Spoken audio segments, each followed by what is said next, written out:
আমার খুব দুঃখ লাগলো এবং এ বিষয়ে আমি জামাতের দুজন শীর্ষ নেতাকে জানিয়েছি। খুবই শীর্ষ নেতা, মানে একদম টপ লেভেলের 4-5 জনের দুজন। আমি তাদেরকে বলেছি যে ঠিক আছে, আপনাদের সাথে আমাদের আদর্শিক পার্থক্য থাকতে পারে, আরো অনেক আলোচনা হয়েছে, কিন্তু আমাকে রাজাকার বলল, তো এটাও মেনে নিলাম যে আমাকে রাজাকার বলল। কিন্তু পুরো কোটা সংস্কার আন্দোলনকারী বা এই জুলাই গণ অভ্যুত্থানে যারা অংশ নিয়েছে তাদেরকে রাজাকার বলা, এটা কিভাবে আসলে সম্ভব এবং সেই ব্যক্তিকে আপনারা কিভাবে দলে নিলেন? তো যাই হোক, তাদের সাথে যে আলোচনা হয়েছে টকশোতে আসলে এটা বলা ঠিক হবে না। বাট আমি যেহেতু আমাকে রাজাকার বলেছে, আমি নিজে তো ভিকটিম বলা যায়, তাই না? সেই হিসেবে আমি জামাতের শীর্ষ নেতৃবৃন্দকে জানিয়েছি। এখন আমি দেখতে চাই যে জামাত দল হিসেবে এই ব্যক্তির বিরুদ্ধে কি ব্যবস্থা নেয়। এবং সেখানে কিন্তু তিনি বলেছিলেন যে এই আন্দোলন করছে রাজাকার এবং জামাত, অর্থাৎ জামাতের বিরুদ্ধেও বলেছিলেন।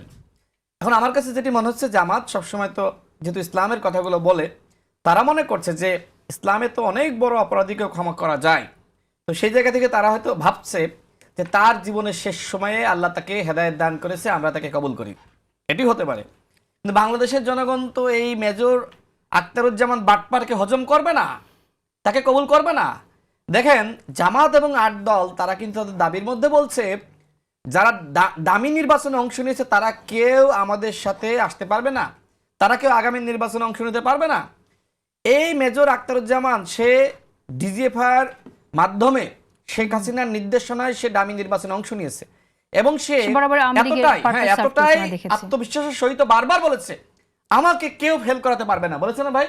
অসংখ্যবার বলেছে। তো যাই হোক, এখন হাসিনাও তার মানে কি বলবো পিছনে একটা লাথি মেরে দিয়েছে, কারণ তার শিক্ষা দেওয়ার দরকার ছিল। এবং আমি দেখেছি যে শেখ হাসিনার সময় যে সময় শেখ হাসিনার রেজিম, সে সব সময় মাননীয় প্রধানমন্ত্রী এবং আওয়ামী লীগের নেতারা যতটা না আসলে মানে তুষামদি করে, তার থেকে বেশি তুষামদি করেছে। অর্থাৎ এই মেজর আখতারুজ্জামান একজন আওয়ামী লীগের নেতা ছিল, আওয়ামী লীগের চর ছিল, দশর ছিল, এবং তিনি এখন হয়েছেন নব্য জামাত নেতা।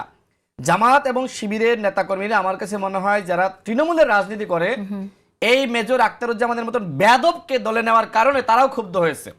সুতরাং আমি বলতে চাই জামাতের উদ্দেশ্যে, জামাত যেহেতু একটি ইসলামিক আদর্শের পলিটিক্স করে, তাদের অগণিত নেতৃবৃন্দ রয়েছে। আমি মনে করি শুধুমাত্র আমরা এখানে 3 জন আছি, আমাদেরকে আঘাত করে নাই। আজকে জুলাই গণ অভ্যুত্থানের মধ্য দিয়ে আমরা নতুন বাংলাদেশ উপহার পেয়েছি, যেখানে আমরা কথা বলার স্বাধীনতা পেয়েছি, যেখানে জামাত তার ইতিহাসের সবথেকে মানে বলা যায় যে সেরা সময় পাড়ি দিচ্ছে। সেই জামাত যদি এই জুলাই গণ অভ্যুত্থানকারীদেরকে রাজাকার বলা কোনো ব্যক্তিকে দলে নেয়, আমি মনে করি সেটি জুলাই গণ অভ্যুত্থানের সাথে বেঈমানি। সুতরাং আমি মনে করি তাকে অনতিবিলম্বে অবশ্যই আমাদেরকে যে রাজাকার বলেছে, আন্দোলনকারীদেরকে যে রাজাকার বলেছে, জুলাই গণ অভ্যুত্থানকারীদেরকে যে রাজাকার বলেছে, সেই ব্যক্তি জামাতের নেতা হোক আর যার নেতা হোক, তাকে কিন্তু জনগণ পাইলে তুলনা করবে। জামাতে প্রোটেকশন পাওয়ার জন্য গিয়েছে, কিন্তু জনগণ তাকে প্রোটেকশন দিবে না। আমি জামাতের উদ্দেশ্যে বলতে চাই, সর্বশেষ তাকে অনতিবিলম্বে দল থেকে সরাতে হবে।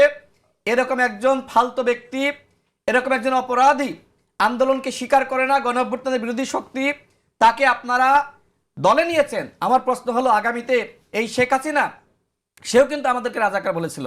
এখানে আমরা যারা আছি আন্দোলনের শক্তি, আমাদেরকে রাজাকার বলেছিল। জামাতের কাছে প্রশ্ন হলো যে শেখ হাসিনা যদি ক্ষমা চেয়ে জামাতে যোগদান করতে চায়, আওয়ামী লীগের কোন নেতা ওবায়দুল কাদেররা যদি জামাতে যোগদান করতে চায়, তাদেরকে আপনারা জামাতে নেবেন কিনা? যে অজুহাত আপনারা দিচ্ছেন যে মেজর আক্তার তাকে হয়তো হেদায়েত দান করেছে, তো শেখ হাসিনা রাজাকার বলে যে অপরাধ করেছে, মেজর আক্তার আমাদেরকে রাজাকার বলে একই অপরাধ করেছে। সুতরাং আজকে মেজর আক্তারকে দলে নিয়েছেন, আগামীতে শেখ হাসিনাকে দলে নেবেন কিনা সেই প্রশ্ন রেখে আমি শেষ করছি। সেই নির্বাচনে দেখেছি যে সেখানে পরোক্ষভাবে হলেও শিবিরের সমর্থিত প্যানেল, যদিও তারা প্রকাশ্যে বলছে না বা বলেনি ওই সময়, নির্বাচনের পরেই বলছে তারা ভালো করেছে, এটা অস্বীকার করার কিছু নাই। এটা আমাদের দোষে হোক বা যে কোনো কারণে হোক, তারা ভালো করেছে, মন্দের ভালো হিসেবে তাদেরকে মানুষ ভোট দিয়েছে। তার মানে জামাত মোটামুটি এই নির্বাচনে আগের অতীতের তুলনায় 10% হলেও বেশি ভোট পাবে, যেটা আওয়ামী লীগের শূন্যতার কারণে। এখন এই এক মেজর আখতারুজ্জামান তাকে নেওয়ার কারণে সারা দেশের তরুণ প্রজন্ম, জুলাই গণ অভ্যুত্থানের শক্তি, সমস্ত ব্যক্তিবর্গ তারা কিন্তু জামাতকে ধিক্কার জানাচ্ছে।